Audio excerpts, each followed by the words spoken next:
समझो। देखो बेटा SST के हम कर चुके हैं ना, तो आज इंग्लिश का भी एक पेपर सोल्व करते हैं। इंग्लिश में क्या है, जैसे कि आपको पता है कि पैसेज आपके आसान हो चुका है थोड़ा सा सिलेबस, और इंग्लिश में इतनी प्रॉब्लम भी नहीं आने वाली, लेकिन फिर भी कई बार हम जल्दबाजी में गलती कर बैठते हैं और उसका शिकार हो जाते हैं गलती का। तो ध्यान से आपको अंडरस्टैंड करना, जो जो मैं पॉइंट बताता चलूं, रिवीजन होती जाएगी, और जिस बच्चे को डाउट है वो पूछ भी लेना और नोट डाउन करते रहना, ठीक है। तो क्वेश्चन यहाँ पर दिया गया बेटा, सबसे पहले आपको ना वर्ब फिल करनी है बेटा। वर्ब की बात करें तो आपको पता है वर्ब को क्या कहा गया बेटा, वर्ब क्या होता है आपका एक्शन वर्ड। क्या होता है एक्शन वर्ड। इसको दो तरीके से हम डिफाइन कर लेते हैं, एक्शन वर्ड और स्टेट वर्ड, ठीक है। क्या होता है बेटा एक्शन वर्ड और स्टेट वर्ड। एक्शन वर्ड और स्टेट वर्ड में क्या फर्क है, देखिए मैंने कहा कि भाई मैंने यहाँ लिखा Shanu, Shanu is a girl, Shanu एक लड़की है, ये लिखा ना। अब मुझे बताइए क्या है बेटा, ये वर्ब है ना, क्या एक्शन का काम कर रही है, नहीं ना, इसका काम कर रही है। अब मैं आगे एक और लिख देता हूं,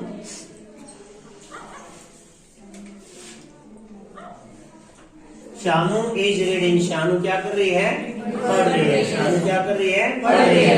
तो इज रीडिंग क्या हुआ बेटा, एक्शन वर्ड में एडिट करता है। तो वर्ब जो होंगी बेटा एक्शन वर्ड और स्टेट वर्ब होती है, ठीक है। तो इसमें आपको जो भी आपको यहाँ पर फिल करने के लिए दिया जाएगा, उसके आपको पेपर में ऑप्शन दिए जाएंगे। अच्छी बात ये है, माई सर्वेंट, ध्यान देंगे से बच्चे बेटा, माई सर्वेंट डैश, और यहाँ पर दिया गया बेटा पेंट, ठीक है। क्या दिया गया है, पेंट। द डोर, और यहाँ पर दिया गया बेटा इफ के बारे में आप लोगों को पता है, इफ क्लाउज जब आ जाती है तो एक हमें एक सिस्टम फॉलो करना पड़ता है। वो क्या करना पड़ता है वो अभी मैं लिखवा दूंगा। If you had given him a book, तो बताइए इसमें क्या आएगा बेटा आपका।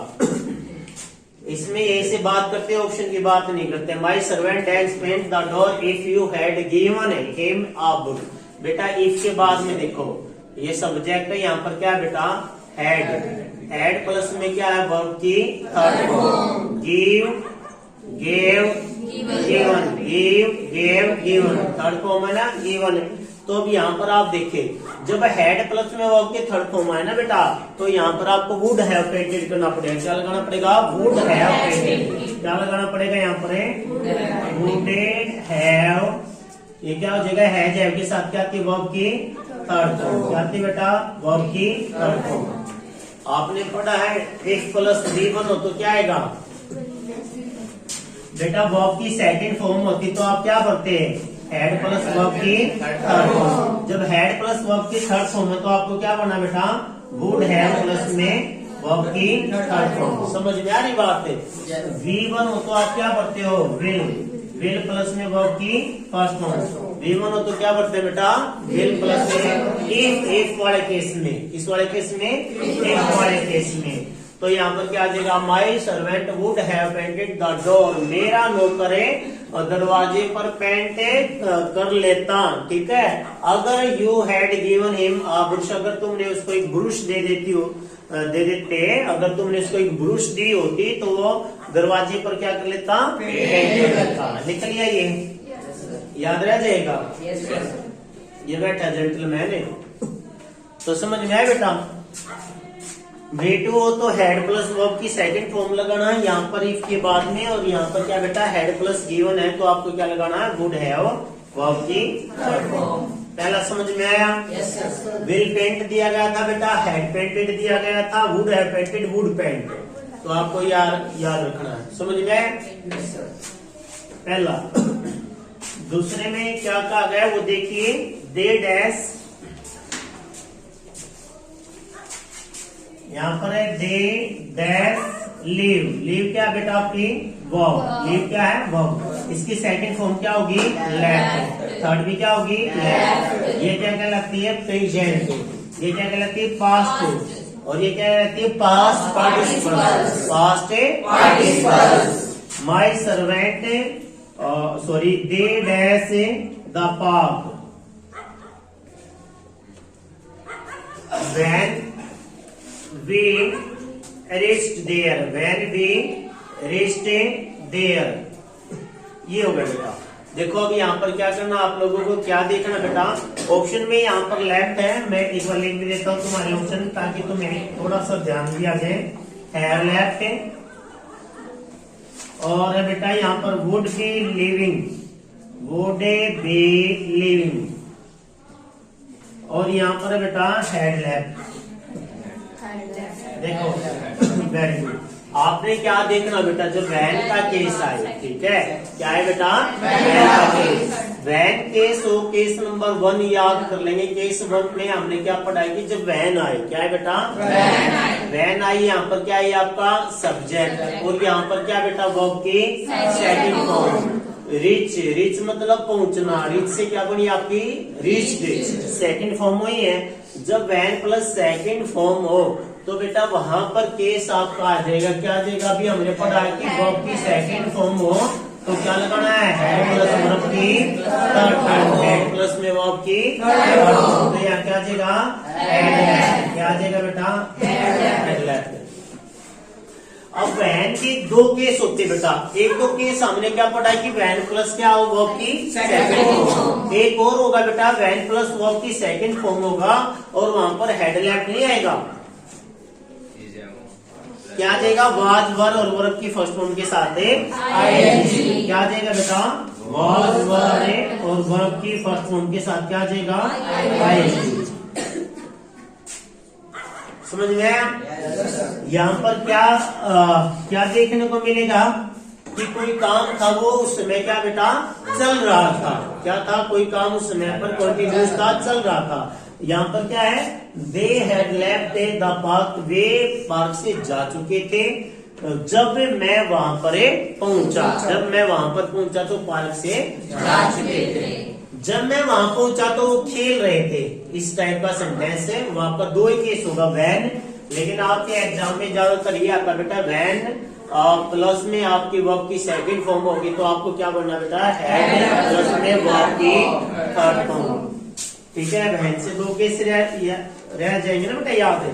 वैन अगर शुरू में आता है तो क्या हो जाता है, ये वैन अगर शुरू में आता है तो इंटरगेटिव सेंटेंस को क्रिएट करता है, और बीच में आता है तो रिलेटिव प्रोनाउन को बताता है, जोड़ने का काम करता है। 2 ही आने इसमें से, ठीक है, क्या आने हैं, केवल 2 ही आएंगे। इसके बाद है पंचुएशन। पंचुएशन तो आसान है, मैं वो आपको करा नहीं रहा हूँ, कोई उसमें दिक्कत नहीं होनी चाहिए, बड़ी इजी होती है। उसमें क्या दी जाती है, पंचुएशन सबसे दिया जाता है बेटा आपका रिपोर्टेड स्पीच से। क्या दिया जाता है, रिपोर्टेड स्पीच से। रिपोर्टेड स्पीच में क्या से लिखा होगा, एक वो भी देख लेते हैं, सी सेड टू मी, ऐसे लिखा होगा बेटा, सी सेड टू मी,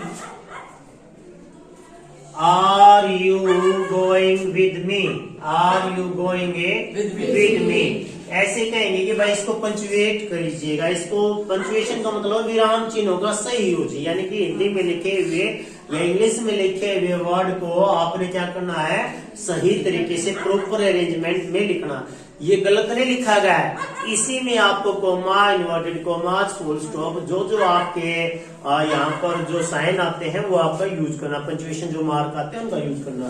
तो हम क्या करते हैं बेटा, पहले लेटर क्या होना चाहिए, सी सेड टू मी, ऐसे लिखोगे, यहाँ पर कोमा आ जाएगा, यहाँ पर इन्वर्टेड कोमा स्टार्ट, क्योंकि क्या है बेटा आर, और यहाँ पर मान लिया क्वेश्चन मार्क ना दिया हो तब भी, ना दिया तब भी याद रखना कि किसमें, ये नरेशन में है और आर से स्टार्ट है, तो मी के बाद, और यहाँ पर बेटा इन्वर्टेड कोमास के अंदर पहला लेटर हमेशा क्या होता है, बड़ा।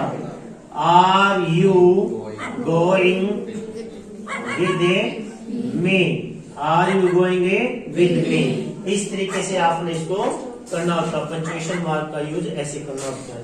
समझ में आई बात है?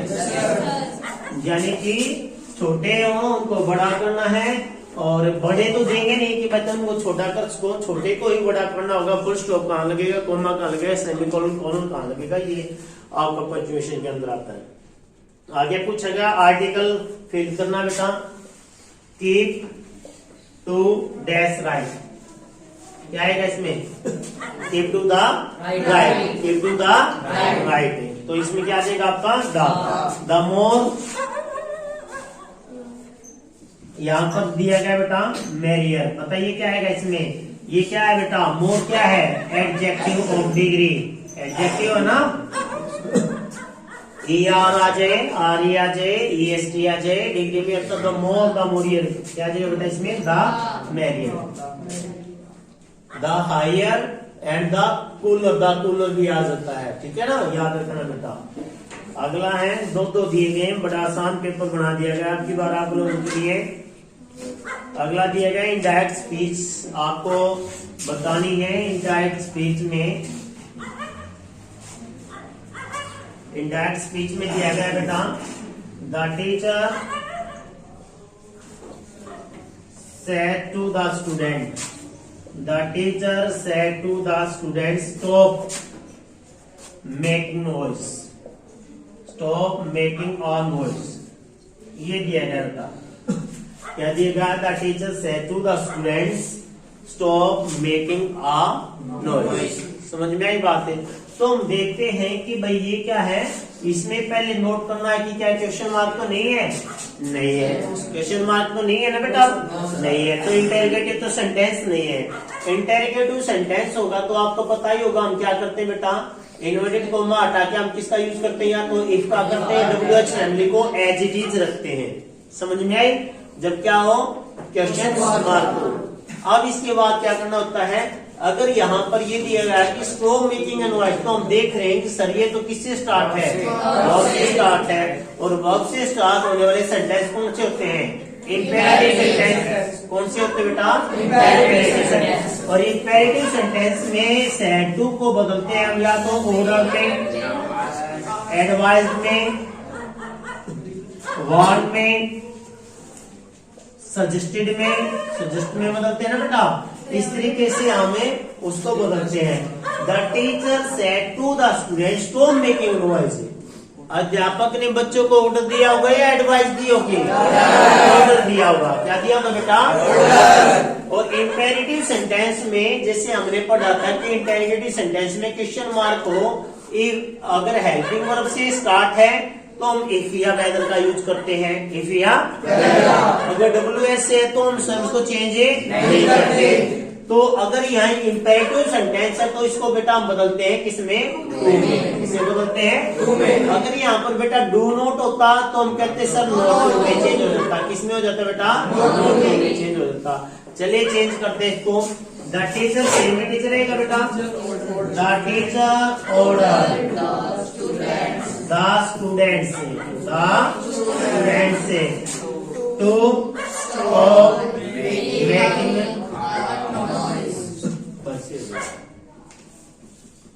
समझ में आया बेटा?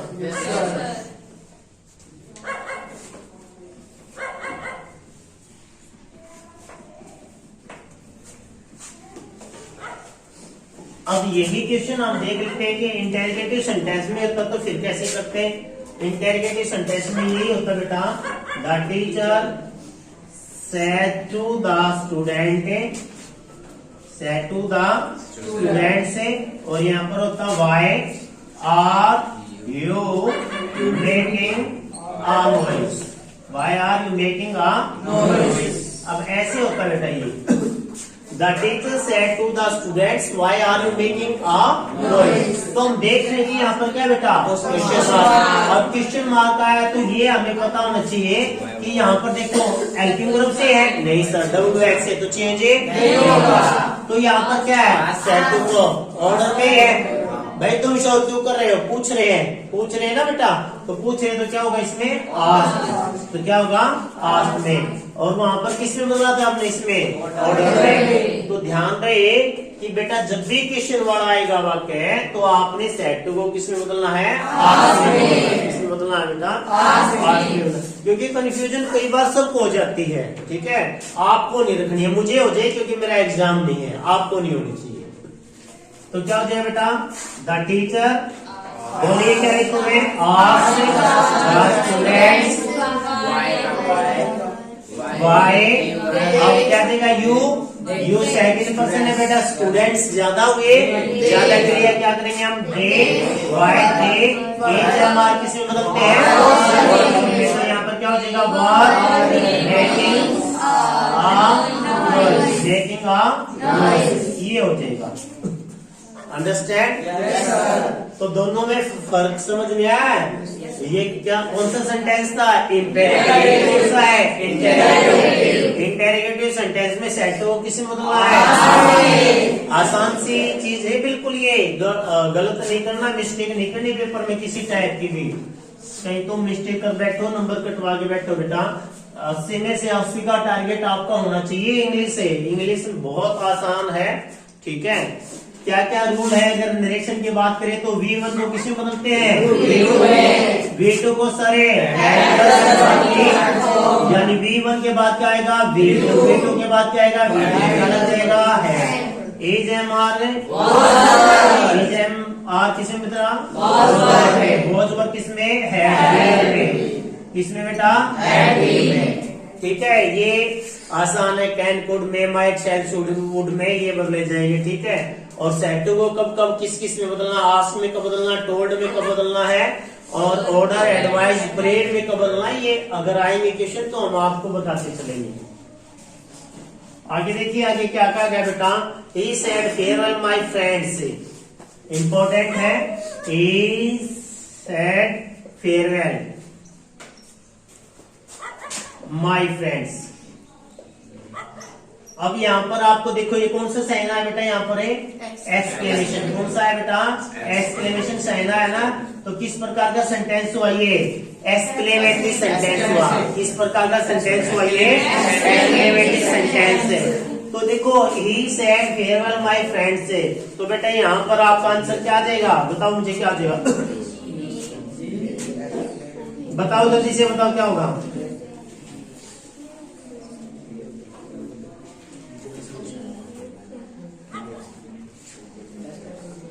बताओ क्या आ जाएगा जल्दी से, सेट किस में बदला जाएगा बेटा, बेड में, a bade a farewell, a bade a farewell किसको, to as a friend, to as a friends, ये हो जाएगा बेटा, ठीक है ना, he bade farewell to as a friends.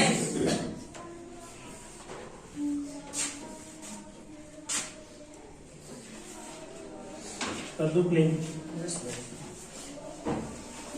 Exclamation sign को किस में बदलते हो आप, सेट को किस में बदल जाता है बेटा, जब सोरो की बात आएगी है ना, किसमें बात करेंगे हमें, एक्सक्लेमेट सोरो है ना, दुख की बात होगी, खुशी की बात होगी, एक्सक्लेमेट दे। जो वर्ड नाइस से पिक्चर्स होंगे तो वर्ड को किसमें बदला जाएगा, इट में, किसमें बदला जाएगा, इट में। पढ़ा था ना आप लोगों ने, ये कराएंगे, बहुत सारे क्वेश्चन पेपर आपको सोल्व कराने, बारी बारी सब ये आएगी यहाँ पर। आगे बेटा मॉडल्स वर्ब, आगे दिया गया dash God grant, dash God grant a peace to the departed, departed soul, departed soul. अब बताइए बेटा यहाँ पर भी क्या है, एक्सक्लेमेशन साइन है, यानी कि अचानक से मन में उठी भावनाओं को प्रकट करने के लिए हम क्या करते हैं, एक्सक्लेमेशन क्या करते हैं बेटा, साइन का यूज करते हैं। God grant peace to the departed soul, departed का मतलब क्या होता है, जो आत्मा जो अलग हुई है शरीर से, वो क्या करे, भगवान को क्या करे बेटा, शांति प्रदान करे। तो यहाँ पर क्या आएगा बेटा, में, क्या आएगा यहाँ पर है में। अधिकतर केस में क्या होता है, जब आप किसी को विश करते हो, वर्ष या विश या शुभकामनाओं के लिए यूज करते हो, तो वहां पर इसका यूज किया जाता है, का यूज किया जाता है। अगला बेटा यहाँ पर है dash I sit on the chair, on the chair please. बताइए यहाँ पर क्या आएगा, प्लीज का यूज किया गया है बेटे, बताइए भाई, रिक्वेस्ट करो ना बेटा, क्या करे हो, रिक्वेस्ट करो ना, may I sit on the chair please. Please कैसा वर्ड है, फॉर्मल, कैसा वर्ड है बेटा, फॉर्मल। और फॉर्मल के लिए कहा क्या यूज करते हैं हम, मे, कैन नहीं आएगा इसमें, ठीक है, कैन नहीं आएगा। कैन कब आ सकता था, जब यहाँ पर प्लीज ना हो करे, यहाँ पर मोन होता है, आई सिट ऑन द चेयर मोन, तो वहां पर क्या कर रहे हो बेटा, इनफॉर्मल बोल रहे हो। इनफॉर्मल के लिए हम किसका यूज करते हैं, कैन, और फॉर्मल वे के लिए किसका यूज करते हैं, मे का यूज करते हैं।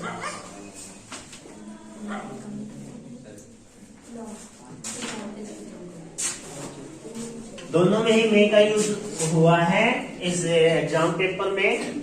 अगली बात करते हैं। अगले में दिया गया बेटा, choose the correct option to the combine the following sentences. Combine करने, कंबाइन का मतलब क्या होता है बेटा, मिलाना है। कंबाइन का मतलब क्या, उसको जोड़ना है। ठीक है, क्या करना, उसको मिलाना, जोड़ना है। देखिए क्या दिया गया, she said something, she said something, उसने कुछ कहा, उसने कुछ कहा। आई डिडंट या आई डिड नॉट हियर, मैंने नहीं सुना। आई डिड नॉट इट, वह मैंने नहीं सुना। सी सेड समथिंग, उसने कुछ कहा। I did not here it, वह मैंने नहीं सुना। तो इनको क्या करना है बेटा, कंबाइन करना। क्या करना है, कंबाइन। कंबाइन करने के लिए हम यहां से लेंगे, भाई मैंने नहीं सुना जो उसने कहा। ये तो बोलोगे ना बेटा, मैंने नहीं सुना जो उसने कहा। जो कंबाइंड सेंटेंस कर रहे हैं, रिलेटिव प्रोनाउन लेके आएंगे। हु क्या जाएगा बेटा, वट आएगा ना, वट क्या कहा, जिसने कहा तो वो तो हुआ जाता। किसने कहा, क्या कहा, मैंने नहीं सुना उसने क्या कहा। तो क्या हो जाएगा बेटा, I did not here, I did not here what she said, what she said. ये हो जाएगा बेटा, I did not hear what she said, मैंने नहीं सुना उसने क्या कहा। यहाँ पर क्या था, she said something, उसने कुछ कहा। I did not hear it, मैंने नहीं सुना। अगला है, और देख लेते हैं इसमें, he will pass this year, वह इस साल पास होगा। It is certain, यह निश्चित है। तो क्या बोलोगे बेटा, यह निश्चित है कि वही साल पास हो जाएगा, है ना, या वही साल पास हो जाएगा। क्या लिखोगे बेटा, इट इज सर्टेन। क्या लिखोगे, it is certain that he will pass this year. यही हो जाएगा सेम। कंबाइन, देखो एक बार आपको इसको ट्रांसलेट करना पड़ेगा हिंदी में, सोचना पड़ेगा इसमें क्या बोल सकते हैं हम, इसको किस तरीके से रिप्रेजेंट कर सकते हैं। आई डिड नॉट हियर हो गया था, he will pass this year, वही साल पास हो जाएगी। यह निश्चित है, क्यों है, इस साल की वह, जब की का यूज आ जाएगा तो बेटा क्या लगाओगे, दैट। क्या लगाओगे, दैट लगाओगे कि वह पास हो जाएगा।